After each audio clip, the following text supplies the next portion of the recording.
Bonjour et bienvenue pour la conférence qui s'intitule « Médiumnité au-delà des croyances ». Donc je m'excuse d'avance, mais je ne suis pas responsable. Il y a en fait des problèmes techniques apparemment, donc déjà par rapport à la séance d'avant. Et en fait aujourd'hui moi j'avais prévu un paperboard en fait, mais on m'a dit qu'il n'y avait pas en fait, ouais voilà. Donc je suis désolée, je vais essayer de m'adapter et j'ai même en fait trouvé une personne qui veut bien en fait me montrer l'affiche, donc je la remercie d'avance.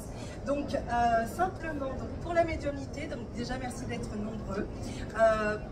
Avant de commencer la conférence et de vous expliquer de quoi il s'agit, j'aimerais simplement donc vous dire, surtout pour ceux qui sont au premier plan, donc comme vous pouvez le constater, la médiumnité, en fait, enfin, la conférence sur la médiumnité va être diffusée sur mes réseaux sociaux, donc que vous pourrez d'ailleurs retrouver sur mes, on va dire sur le papier. Si vous ne le voyez pas, vous passez au stand H9, j'ai des cartes de visite et donc forcément en fait vous pourrez retrouver donc cette vidéo, d'accord? Donc pour ceux qui voudraient la revoir.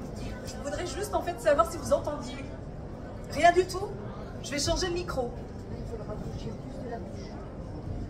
Si je parle comme ça, vous m'entendez mieux? Ah bah alors c'est moi. D'accord, je vous remercie beaucoup. Alors, aujourd'hui, donc deux informations déjà avant de commencer. Donc la première, je viens de vous la donner, pardon. Et la deuxième, donc c'est simplement que... Ben, j'ai oublié, non c'est pas grave. Donc simplement, aujourd'hui au programme. Donc je vais me présenter parce qu'il y en a beaucoup qui ne me connaissent pas, parce que je ne suis pas de Paris à la base. Donc les personnes, enfin la personne qui en tout cas est en train de tenir le papier vient quand même de ma région, donc je viens de là. Donc jusqu'à moi qui a fait en fait le voyage, 5 heures de route, pour venir en fait à ma conférence. Donc je vais me présenter, je vais vous exprimer aussi donc l'objectif de cette conférence qui est très importante et surtout ce que j'ai envie de faire passer aujourd'hui comme message. Donc c'est surtout au niveau de la médiumnité, mais je vous ai préparé en fait un quiz. Donc pour moi, j'estime qu'on retient mieux les informations à travers un quiz, plutôt en fait quand on est dans une posture en fait d'écoute pendant 50 minutes. Donc ça va pas vous prendre beaucoup d'énergie, mais je vais quand même en fait vous faire participer. Donc, on va changer de... Amandine, s'il vous plaît, on va changer de papier. Prenez comme ça. Voilà. Oui. Donc, je suis Mnémosine, je suis donc médium de naissance. Je suis également psychopraticienne certifiée. Je suis spécialisée dans tout ce qui est désensibilisation des chocs émotionnels, mais également dans tout ce qui est traumatisme. Donc, je suis ce qu'on appelle une thérapeute médiumnique, car j'allie, on va dire, mes compétences médiumniques à mes compétences en fait thérapeutiques. Donc moi, mes missions principales, elles sont simples, elles sont tout simplement, j'ai une voie de transmission, c'est ce qui fait qu'aujourd'hui, je me trouve en fait en face de vous en conférence. Donc je suis beaucoup dans l'enseignement. Ensuite, j'ai une voie, on va dire, de guérison de l'âme, que ça soit à travers les guidances, mais que ça soit également en fait à travers donc, les thérapies émotionnelles. Donc, au niveau de mon parcours, il est très atypique concernant, on va dire, la médiumnité. Donc, ça commence à l'âge de 1 an et demi, quand je commence en fait à voir ce qu'on appelle la clairvoyance. La clairvoyance, c'est le fait de voir en fait dans le monde invisible, d'accord? Donc, les entités du monde invisible.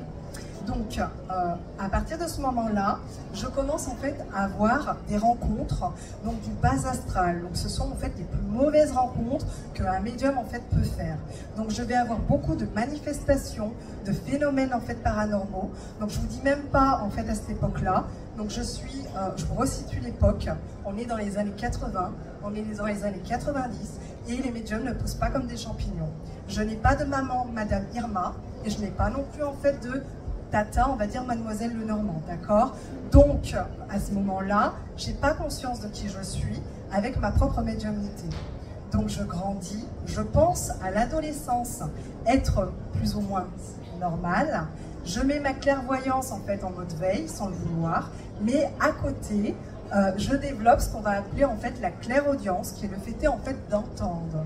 Donc, d'entendre les voix, mais pas n'importe quelle voix, c'est simplement les voix de mes guides spirituels. Et puis, je vais développer ce qu'on appelle aussi la claire connaissance. La claire connaissance, c'est le fait de savoir sans savoir. Donc, c'est-à-dire qu'à un moment donné, j'ai 9 ans, et on me dit, surtout, tu ne touches pas à la planche Ouija. La planche Ouija, il faut savoir que c'est une planche divinatoire extrêmement dangereuse et qui vous fait perdre votre âme, même si vous y touchez en fait une seule fois. Très important de pouvoir le dire. Je développe également ce qu'on appelle la clairsentience, qui est le fait de ressentir les vibrations. Donc pour une médium comme moi aujourd'hui en conférence, j'ai beaucoup d'énergie en face de moi et en fait ça fait beaucoup. Donc je ressens les vibrations de la salle. Je peux même, on va dire, vu que je suis aussi humaine, je peux vite perdre mes moyens parce qu'en fait il y a trop de vibrations, d'accord? Donc je ressens les vibrations des objets, je ressens les vibrations des gens, je ressens les vibrations en fait vraiment même de la planète. Donc je développe beaucoup de capacités mais sans m'en rendre compte, d'accord? Donc je mets du temps sur ce qu'on appelle, on va dire, la médiumnité. Je suis à l'âge adulte, je mets des mots sur ce que je suis. Donc là, cette fois-ci, je suis validée par mes pairs. Donc d'autres médiums que je vais rencontrer par la suite vont me dire « mais toi, tu es médium ».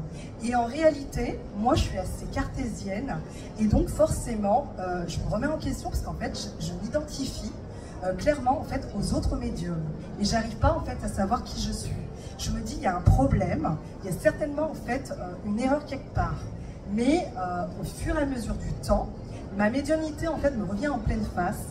Et là, en fait, à l'âge de 33 ans, c'est un âge clé pour moi, car je vais subir une série de chocs émotionnels importants qui vont vraiment me faire perdre vraiment tous mes moyens. Et surtout, je suis dans la nuit noire de l'âme.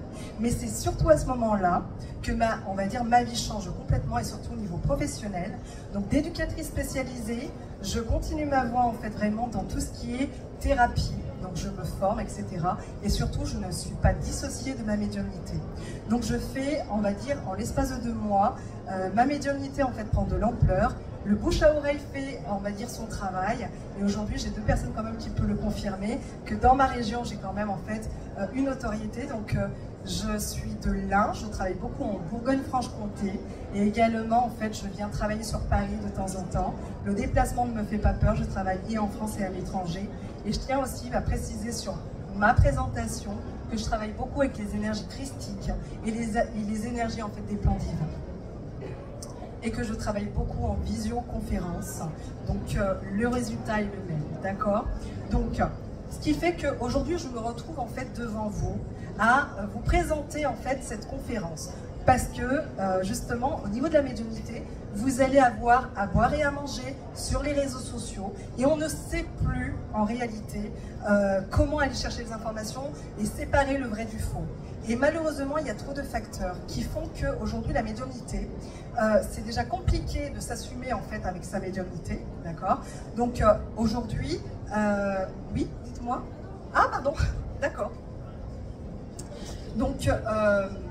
Donc c'est assez compliqué, donc il y a plusieurs facteurs. Donc le premier, c'est comme je vous disais, il y a beaucoup de charlatans, beaucoup de gens qui vont venir sur la toile, donc se dire médium. Donc effectivement, il y en a des médiums, mais il y a aussi beaucoup de personnes qui vont en fait diffuser des informations qui sont erronées, d'accord? On va avoir des gens avec des planches Ouija, on va avoir des gens en fait vraiment qui vont faire tout et n'importe quoi. Et c'est très important en fait de redonner de la valeur, on va dire, à la médiumnité, parce que c'est un vrai métier et surtout, je dirais, une vraie personnalité. Il y a également, et j'ai rien contre les journalistes, il y en a dans la salle, donc simplement que j'ai constaté, d'accord, que les sujets de la médiumnité sont très vendeurs.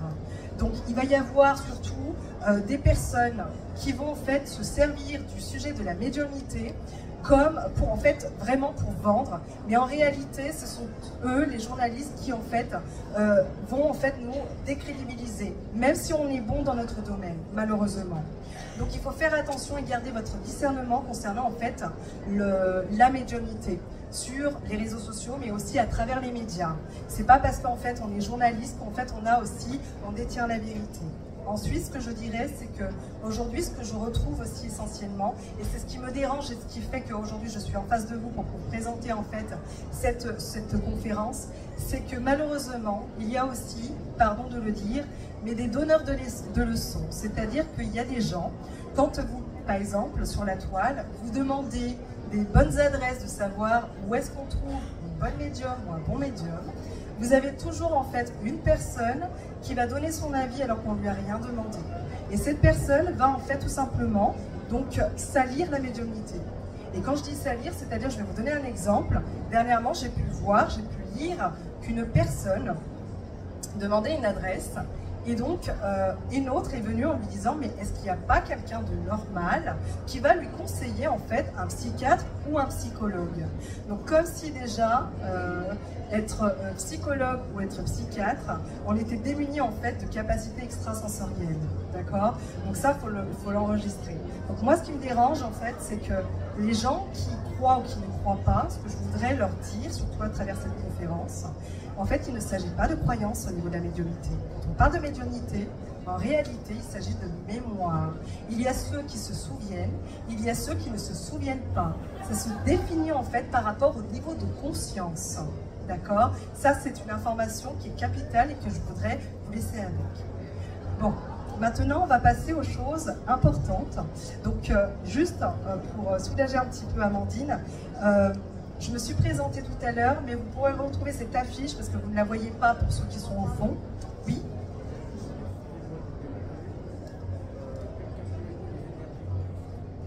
Pardon? Les énergies christiques, c'est-à-dire avec, moi je prie beaucoup et je prie en fait Jésus-Christ, tout simplement. Donc c'est-à-dire avant de recevoir une personne à mon cabinet ou à mon stand, donc je vous précise, je suis au stand H9, je prie pour, on va dire, pour recevoir ces personnes.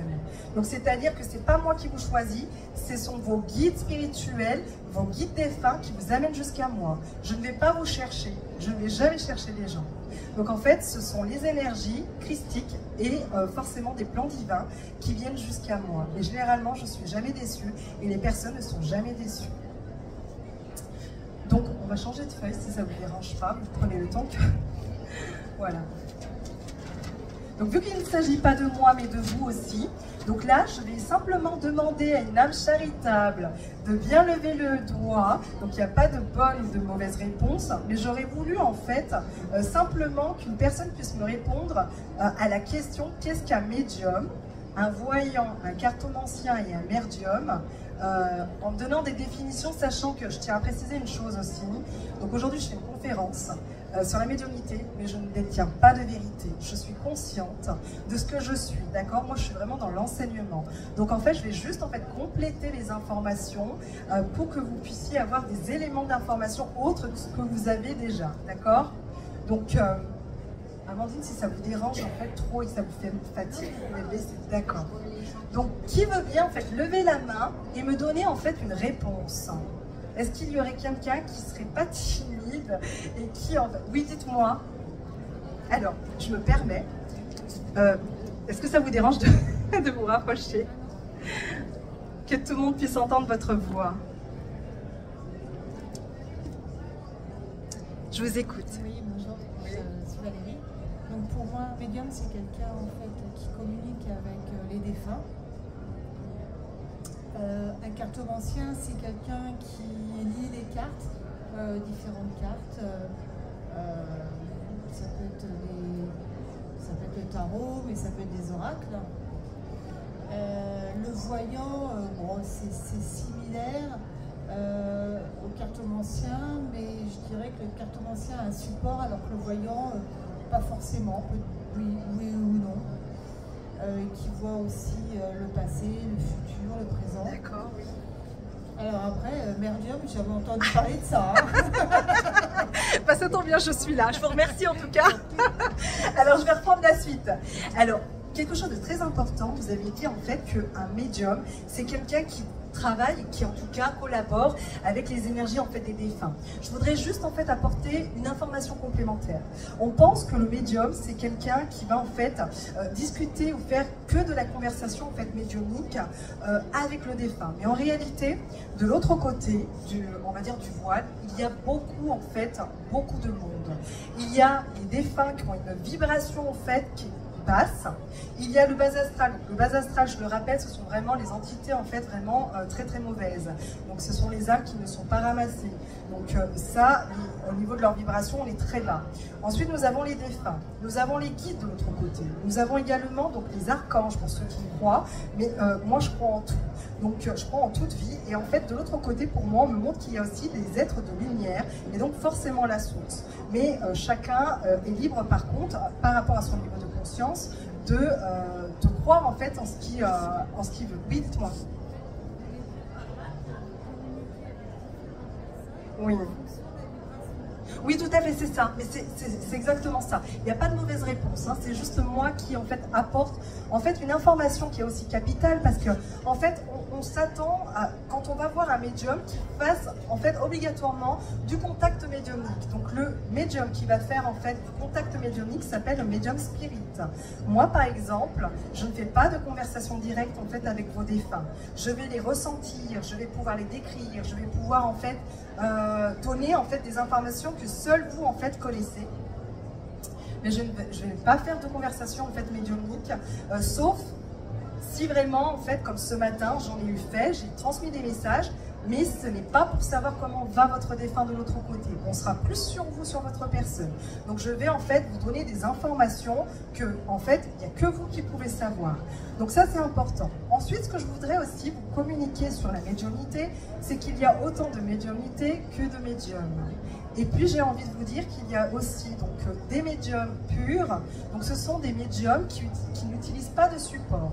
Et puis il y a les médiums seconds qui utilisent en fait des supports, ça peut être des tarots, ça peut être des cartes, comme des oracles, ça peut être du pendule, ça peut être en fait tout simplement des runes, etc. etc. Ce qui ne signifie pas qu'un médium second est bien meilleur en fait qu'un médium pur.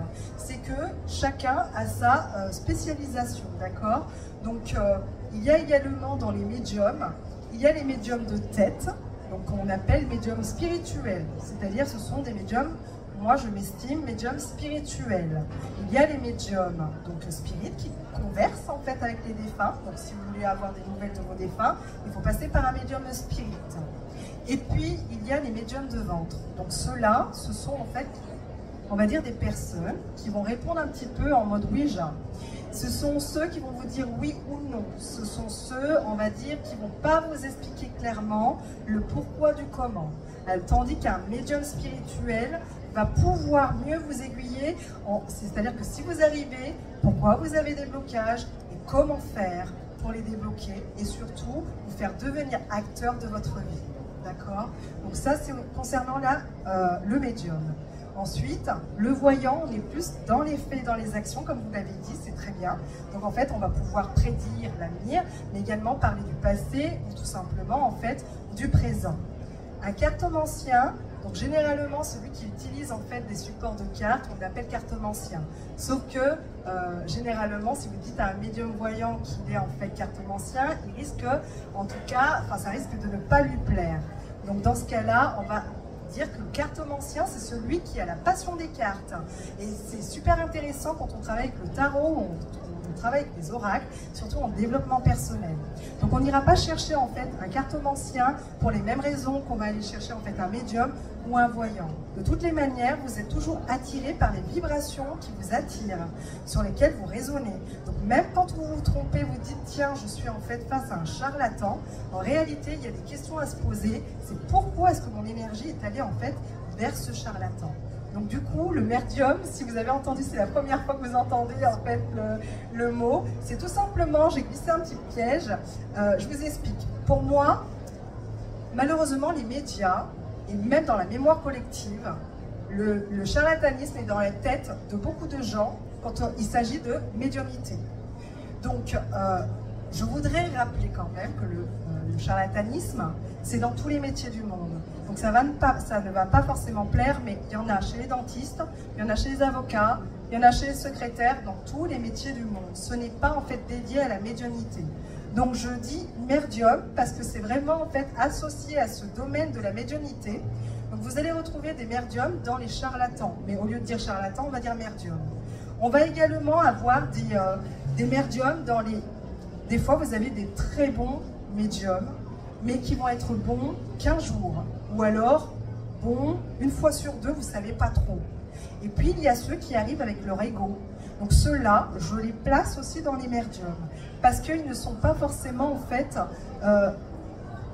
bons dans l'accompagnement, on est plus dans l'ego, et surtout ils sont très matérialistes. Donc quand on fait en fait de la médiumnité, on ne peut pas être dans le matérialiste, d'accord? Donc c'est-à-dire qu'il y a un moment donné, ok, j'ai un stand, mais ceux qui viennent à moi, c'est ceux qui sont dirigés en fait donc, par leur guide. Donc après, bien sûr qu'il faut rentabiliser, etc.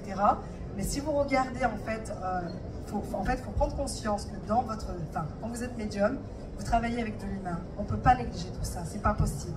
Moi, je travaille beaucoup, je lutte contre le harcèlement scolaire, je travaille avec les forces de l'ordre, donc je fais en fait, alors pas de la médiumnité, je les aide pas à retrouver les gens disparus, etc. Moi, je vais beaucoup aider en fait, parce que c'est un métier qui demande beaucoup d'énergie et surtout il y a beaucoup de suicides, d'accord? Donc c'est ça que je voudrais qu'on retienne en fait de ces questions-là. Maintenant, je vais passer en fait à une question. Donc là, j'ai vu que vous étiez très timide, ou en tout cas, vous n'osez pas trop, donc pas grave, on va s'adapter. Je voudrais juste que vous puissiez lever la main pour tous ceux qui pensent qu'un autiste est un médium. Ah, super, super. Vous n'êtes pas venu par hasard, madame. Oui, soyez pas timide, levez vraiment, c'est pour savoir. Il n'y a pas de jugement à avoir. D'accord, super. Alors, merci. Alors, je vais vous expliquer. Un autiste, j'ai travaillé pendant très longtemps en tant qu'éducatrice spécialisée dans le champ du handicap. Donc, j'étais dans l'accompagnement. Et je me suis rendu compte de quelque chose de très important. Retenez bien ça. Les autistes ont une capacité médiumnique. C'est-à-dire que le médium et l'autiste est similaire. L'autiste, on va le retrouver dans l'évitement du regard. Moi, je suis en face de vous, mais j'essaie de ne pas vous regarder, j'essaie en fait de ne pas lire vos énergies, etc. Un autiste va être extrêmement sensible aux vibrations. Il ne pourra pas, à la différence du médium, de mettre des mots sur en fait ce qu'il ressent. Il ne pourra pas en fait, il va s'agiter, il va être, des fois ça va être plutôt les... Oui madame.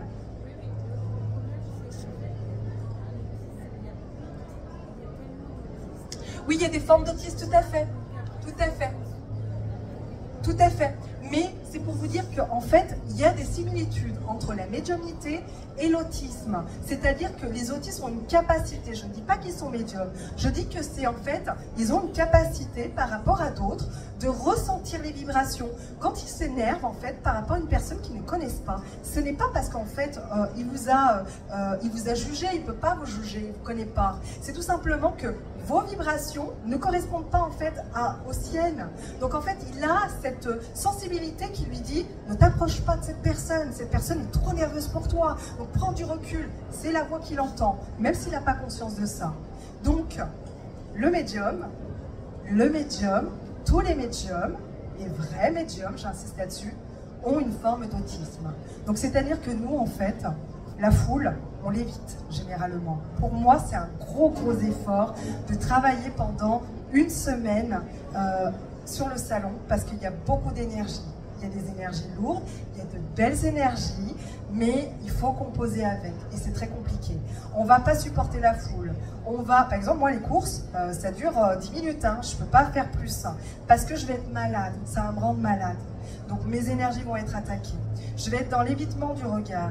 Je vais en fait être dans ma bulle. Je vais avoir souvent en fait besoin, je vais avoir envie d'ancrage.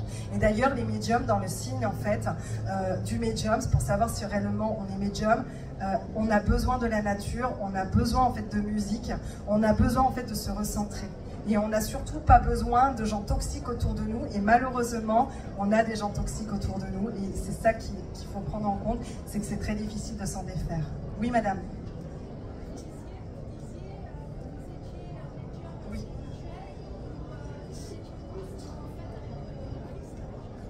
Je travaille avec les énergies christiques.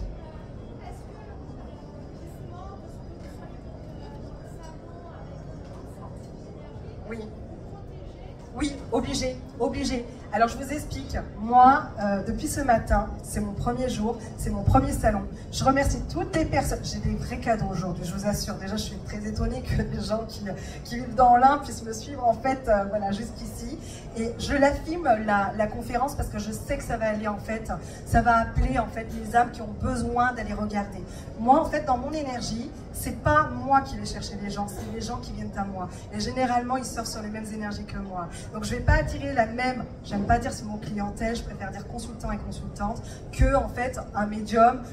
Voilà. En fait, ce qu'il faut savoir, c'est que chacun, on a des spécificités. Moi, j'ai des amis médiums qui sont médiums spirites, d'autres qui font autre chose, qui sont médiums purs, etc., etc. Et en fait, on n'attire pas forcément en fait les mêmes consultants, et c'est ok pour moi, parce qu'en fait, on va apporter, on est juste des rencontres éphémères. On ne peut pas en fait, on ne détient pas la vie des gens en fait dans nos mains, d'accord? Moi, je fais confiance là-haut et j'ai jamais été déçue. Au contraire. Donc je suis obligée de me protéger, mais en même temps, je ne vais pas mettre mon attention sur « Ah, il faut que je me protège », parce que en fait, je me dis « Je suis au bon endroit ». Est-ce qu'on peut changer de feuille? Donc la prochaine question, c'est, je crois que c'est sur la schizophrénie. Voilà. Alors, levez la main pour ceux qui pensent qu'un schizophrène est un médium. Ça fait réagir. Alors, je vous explique, moi, mon point de vue, d'accord? Donc, souvent, nous, les médiums, on nous traite de schizophrènes. Je vous assure que c'est la pire des insultes, schizophrène. Parce qu'on entend des voix, sauf que, en fait, on entend des voix de nos guides, d'accord? Donc, il faut savoir une chose, c'est que tout le monde, et ce n'est pas dédié à la médiumnité, mais les guides, on a soit des bons, soit des mauvais guides. Et tout cela va dépendre de notre énergie.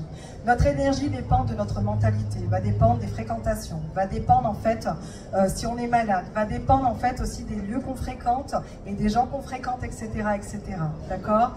Donc, les voix qu'on entend, nous, pour ceux qui exercent la médiumnité, ce sont les bons guides. À la naissance, toute personne est avec un ange gardien et un ou plusieurs guides spirituels qui relèvent de la lumière, peu importe christique ou autre, d'accord? Et il y a forcément, dans notre environnement, on va grandir avec des pensées négatives, avec des épreuves difficiles, et donc forcément ça va faire baisser notre vibration. Et donc dans ce cas-là, les énergies du mal œuvrent pour le mal, donc en fait elles vont se coller aux personnes, sans que vous vous en rendiez compte. Le seul, on va dire, le seul repère, c'est qu'on a beaucoup de blocages dans notre vie personnelle. Ça peut être vraiment en fait un déclic et de se dire, bah mince, en fait mon énergie est attaquée, d'accord?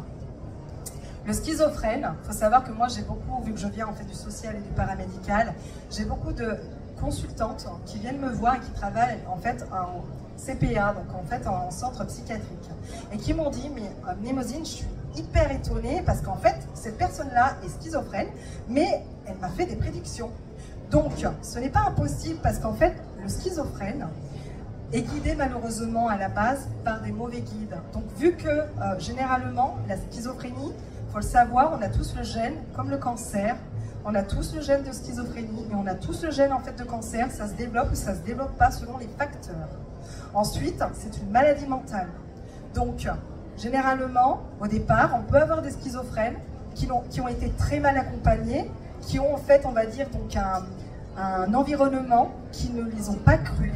Et c'est pour ça que c'est important aujourd'hui de redéfinir la médiumnité, parce que sinon, en fait, on finit à l'asile. Alors qu'on est, enfin la médiumnité est un outil très précieux. Donc c'est important si vous avez en fait des personnes qui vous disent, ou des enfants surtout, qui vous disent « je vois des choses », de ne pas en fait lui dire « mais c'est des conneries tout ça ». C'est important de prendre en compte sa vérité. Donc généralement, les schizophrènes vont être endormis par des traitements. Et donc à partir du moment où on est endormi par des traitements, ça va être très difficile de revenir en arrière et de récupérer toutes ses capacités extrasensorielles. Donc ce que j'ai envie de vous dire, c'est le médium, lui, il ne peut pas être schizophrène. Un médium va par contre, malheureusement, tomber beaucoup dans la dépression, parce que ce n'est pas évident, et sera poussé à la folie, mais dans la folie, on va dire, à être attaqué par des énergies, en fait, des entités du bas astral. Donc, il y a beaucoup de médiums, on ne le sait pas, mais qui se suicident. Donc, ce n'est pas la même chose. Prochaine question, donc là c'est pareil, je vous demande vraiment en fait votre participation, parce que c'est réellement pour vous que j'ai fait ce quiz. Est-ce que les dyslexiques ou TDA, donc ceux qui ont des troubles de l'attention avec ou sans hyperactivité, sont des médiums d'après vous? Levez la main pour ceux qui pensent ça. Quand même, d'accord, ok. Alors, je vais vous donner ma version. Il y a dyslexiques et dans les enfants ou adultes TDA, il y a énormément de gens qui sont médiums et qui sont dyslexiques ou de toute façon qui ont des troubles de l'attention. Parce que le cerveau n'est pas linéaire. Quand on est dyslexique, notre cerveau, il n'est pas en fait comme quelqu'un de lambda qui va en fait répondre à la question ABCD et va trouver facilement en fait les réponses. Pour le dyslexique, lui, il n'y a pas qu'une solution, il y en a plusieurs, il y a plusieurs en fait opportunités. Et donc forcément, les dyslexiques, pour moi, parce que j'aide beaucoup en fait les enfants qui ne sont pas compris à l'école, dont les parents en fait sont très cartésiens ou tout simplement qui sont très intellectuels aussi, hein, et qui ne savent pas comment sont en fait leurs enfants. Ils ont souvent des enfants dyslexiques ou TDA et qui en fait en réalité sont des médiums. Je vais vous poser la prochaine question, c'est une question que beaucoup de... qui est quand même pas mal abordée sur les réseaux sociaux, et on n'est pas tous d'accord, et c'est ok. Sommes-nous tous médiums d'après vous? Donc, qui pense que nous sommes tous médiums? Levez la main. Ok, merci. Alors, je vous explique. Je vous dirais que oui et non. Oui dans le sens où on est tous capables de capter le monde invisible sans la présence d'un médium. On est tous capables d'être en lien avec son guide défunt, on est tous capables de parler à son proche disparu et de recevoir des signes.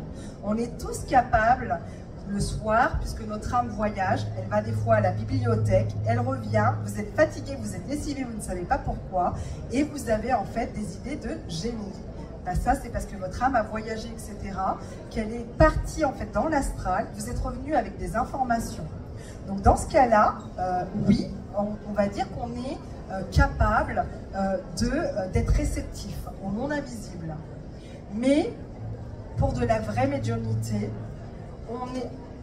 on n'est pas tous égaux, on n'est pas tous capables, parce que la médiumnité, croyez-moi, il faut être capable de dire des choses très précises à des gens. Aujourd'hui, on va avoir plutôt des ressentis.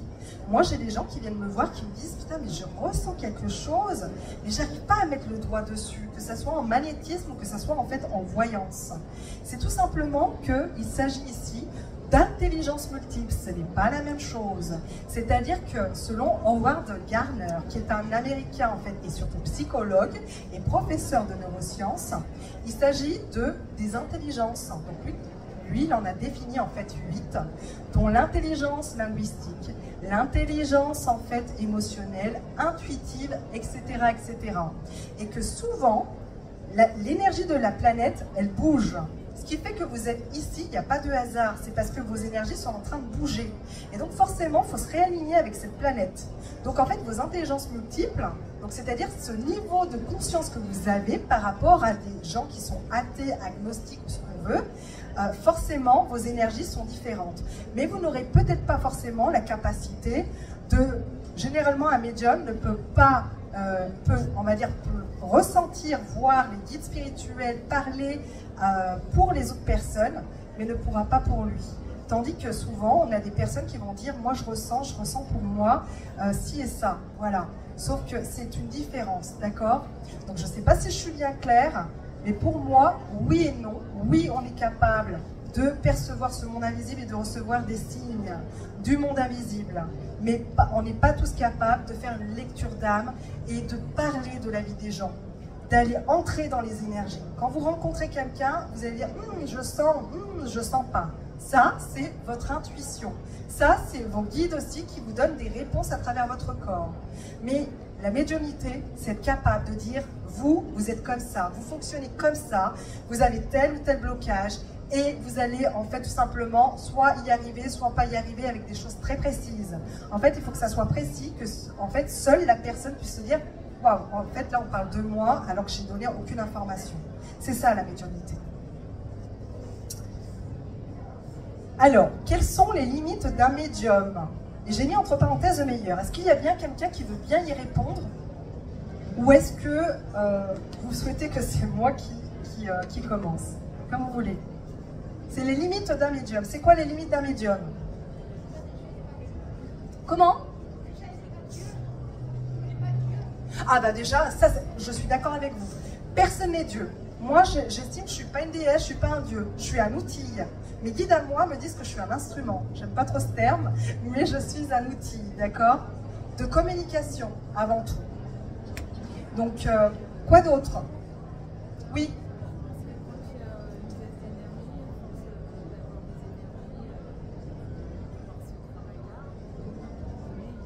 Oui, tout à fait. Tout à fait. C'est important d'écouter son corps.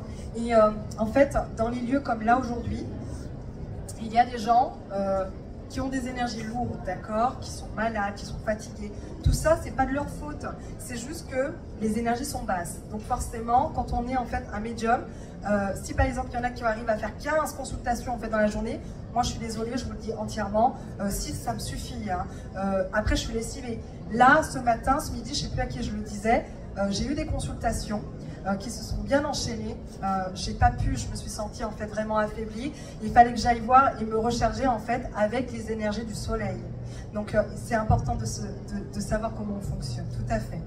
Je vais y répondre alors du coup, donc dans les limites, je mets le meilleur parce qu'en fait souvent on aime bien en fait, l'être humain aime bien comparer. Depuis qu'on est petit, à l'école, on nous apprend en fait à nous comparer. Donc avec le système de notation, d'accord? Donc toi, tu es bien meilleur que lui, tu as eu 16 sur 20, l'autre c'est par exemple 17, etc. Et puis quand on grandit, on aime bien aussi se comparer aux collègues. Et donc forcément, on a un pouvoir de... on aime bien avoir le pouvoir sur l'autre, etc. On est avec son orgueil, donc son ego, d'accord? Et donc forcément, on va prendre cette habitude de se dire, bah tiens, lui c'est le meilleur, moi je suis le meilleur, etc. En réalité, comme je vous l'ai dit, il y a autant de médiumnité que de médiums. En fait, chaque médium est complètement différent. Il y a les médiums spirites, comme je vous le disais, mais il y a aussi en fait des médiums. Aujourd'hui, par exemple, vous l'avez dit très très bien, madame, c'est-à-dire qu'aujourd'hui, par exemple, moi je suis en forme, moi je suis préparée. Les guides spirituels m'ont préparé en fait pour accueillir du monde, pas n'importe lesquels. C'est pas n'importe qui viendra à mon stand. Mais on nous prépare, d'accord? Mais tous les gens ne viendront pas à mon stand. Donc ça, c'est aussi important de savoir. Donc dans le meilleur, il n'y a pas de meilleur médium, etc.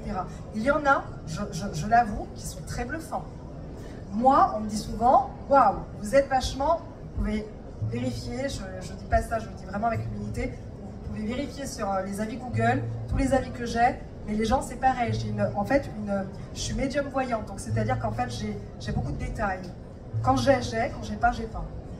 Et je ne mens pas. C'est-à-dire que des fois, il y a des gens qui aiment bien nous aider en fait à vouloir forcer la médiumnité. On ne peut pas faire ça, parce qu'on va faire de la merde. Pardon, excusez-moi. C'est comme ça que je dis les choses. Moi, c'est soit on m'aime, soit on ne m'aime pas, parce que je suis très entière. En fait, quand vous venez, je ne vais pas vous caresser l'âme. Je vais vous donner en fait les informations que seul vous pouvez connaître, et surtout ce que j'ai le droit de vous donner aujourd'hui. Donc c'est ça qui est important.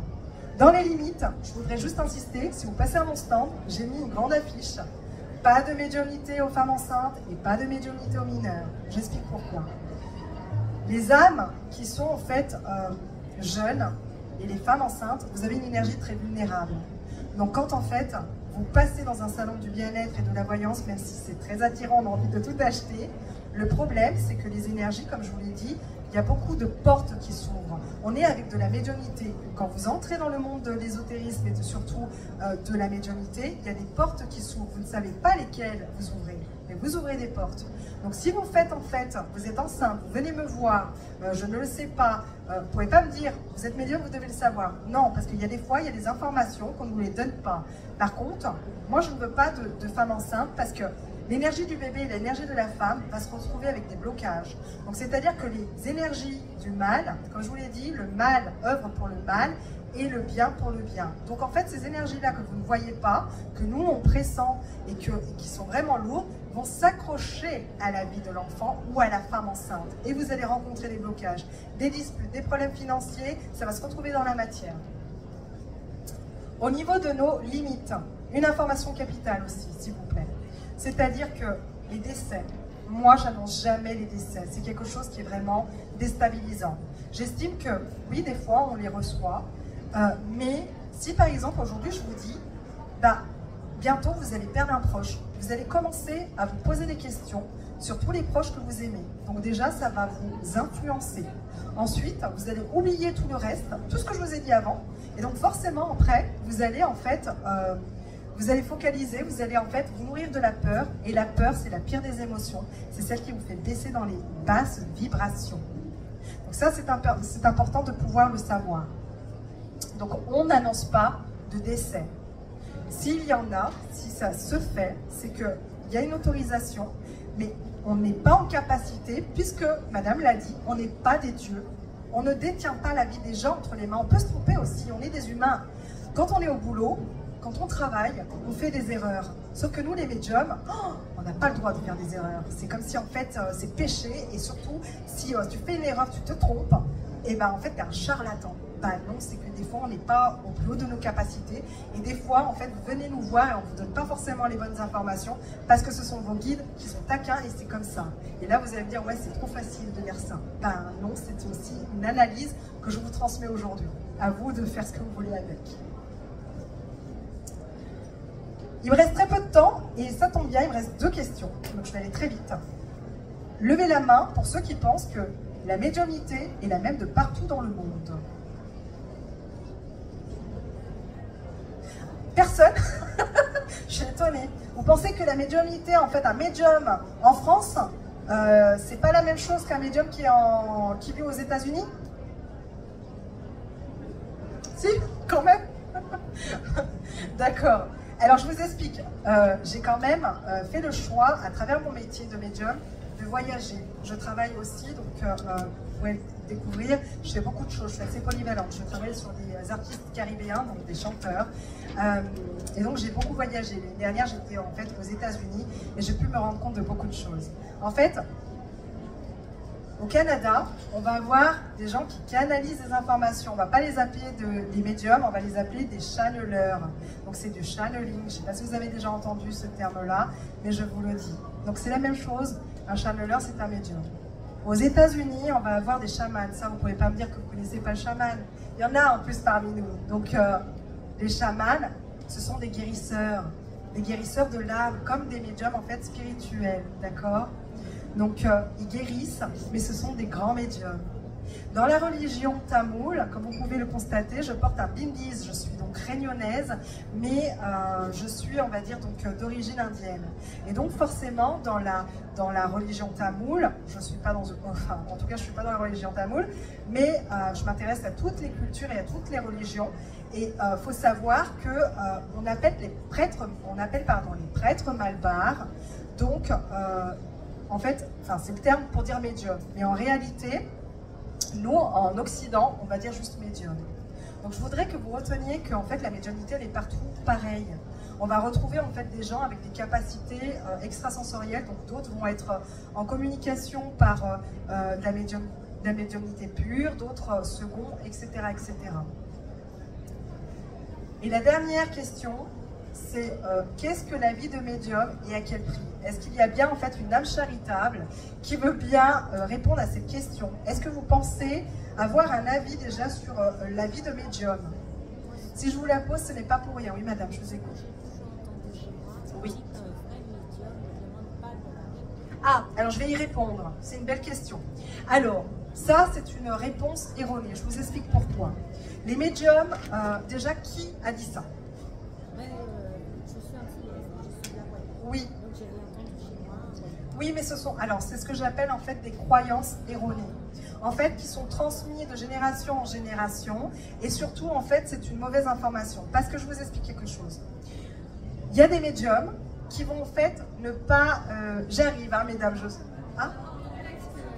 Ah, vous n'avez pas entendu la question. Elle posait la question que, elle disait qu'un vrai médium, c'est ce qu'elle a entendu parce qu'elle vient de la Guadeloupe, qu'un vrai médium ne demande jamais en fait de rémunération. On est bien d'accord, madame? Donc, moi j'étais en train d'expliquer qu'en fait, la médiumnité, d'accord, c'est en fait, c'est pas, je dirais pas que c'est un cadeau parce que c'est très compliqué déjà. Donc pour y répondre, la vie de médium est déjà très compliquée. Le fait est de demander une rémunération, vous savez, on est des indépendants. Donc, comme tous les indépendants, c'est un métier, quand on fait le métier, d'accord? Et dans ce cas-là, on va payer des charges. Donc, en fait, on est des entrepreneurs. Moi, par exemple, je travaille en thérapie émotionnelle. Donc, c'est-à-dire que ma médiumnité, je ne suis pas dissociée. Donc, quand je vais aider en fait en thérapie émotionnelle, ou quand je vais être en éclairage de vie, je suis indépendante. Vous venez, vous êtes consultante, vous avez un besoin. Donc, moi, en fait, je suis entrepreneur. Donc, en fait, je travaille. J'ai des charges à payer derrière.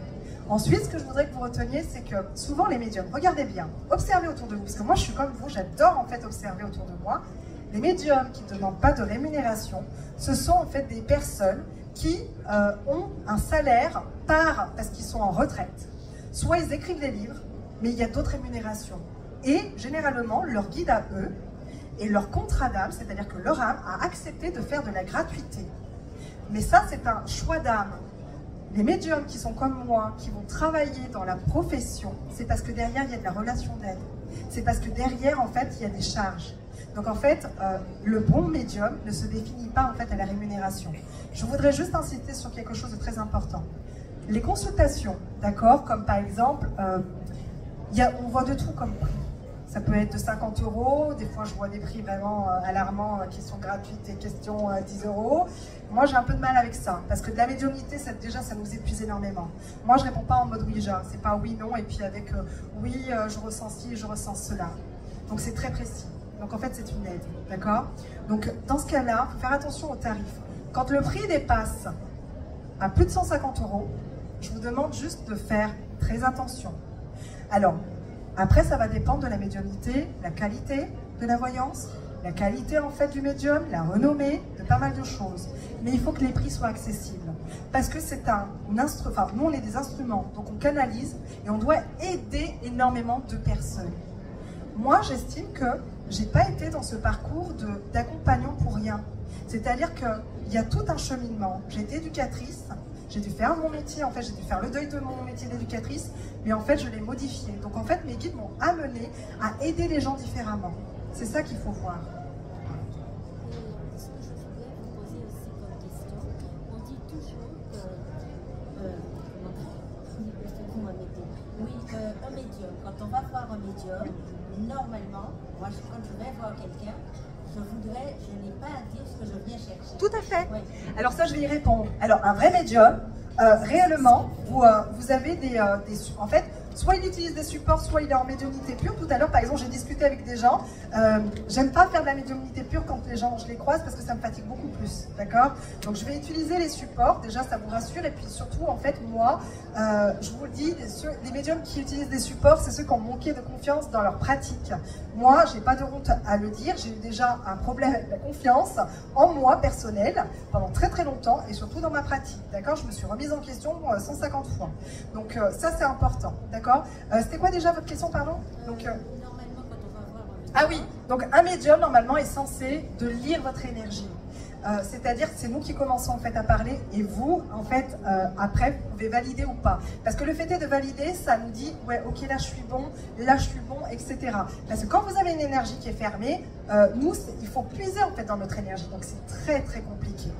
Juste, je voudrais terminer parce qu'en fait, bon, il y a eu quand même un peu de retard au niveau technique, donc je suis désolée, je vais gratter quand même 5 minutes, au moins pour ma conclusion. Je vais juste répondre à cette question qui est très, enfin, en tout cas cette question, parce qu'en fait, on ne pense pas que la médiumnité, c'est un fantasme.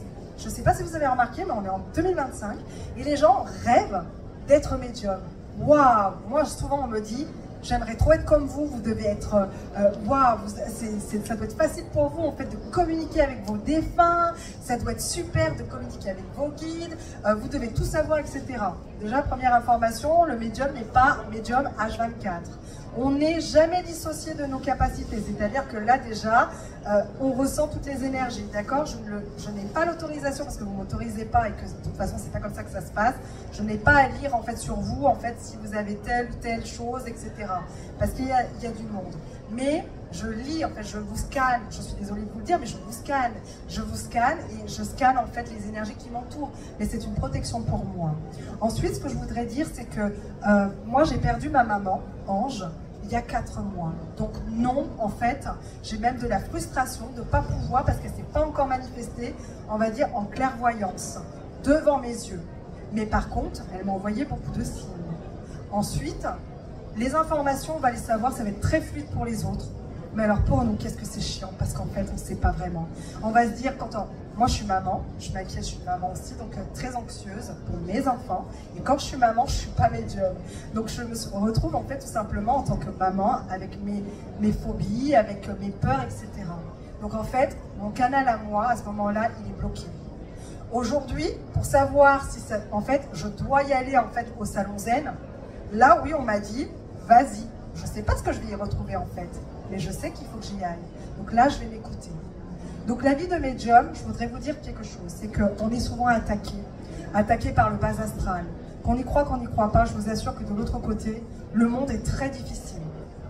Donc en fait, on a des attaques physiques, on a des attaques psychiques aussi, donc dans le sens où en fait, vous allez vous balader, vous allez penser que vous êtes tombé, mais en réalité, c'est une entité qui vous a fait tomber. Ça m'est déjà arrivé, d'accord? Donc en fait, la vie de médium, c'est très compliqué et souvent, il y a des médiums qui en fait finissent en dépression et au suicide. Et que surtout, c'est un monde de requins. Et malheureusement, il n'y a pas beaucoup de soutien. J'ai eu la chance, juste avant d'arriver en conférence, de rencontrer une grande médium qui en fait est venue à mon stand et qui en fait m'a vraiment m'a apporté beaucoup de lumière, de chaleur. Et c'est vraiment... Pour une médium, c'est vraiment un cadeau du ciel.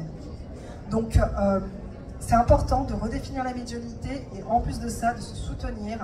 Donc, j'espère bien que de toutes les manières, vous allez pouvoir, quand vous vous entendrez parler de médiumnité, qu'il y ait des gens en fait qui sont un peu réfractaires, de leur dire, écoutez, aujourd'hui, pourquoi est-ce qu'en fait la médiumnité n'est pas reconnue? C'est tout simplement parce qu'en fait, on a une science qui est limitée. Aujourd'hui, la science, elle a progressé. Mais la science, malheureusement, il faut mesurer les choses. Et le problème de la médiumnité, c'est qu'en fait, c'est une médiumnité spontanée, et donc on ne peut pas la mesurer.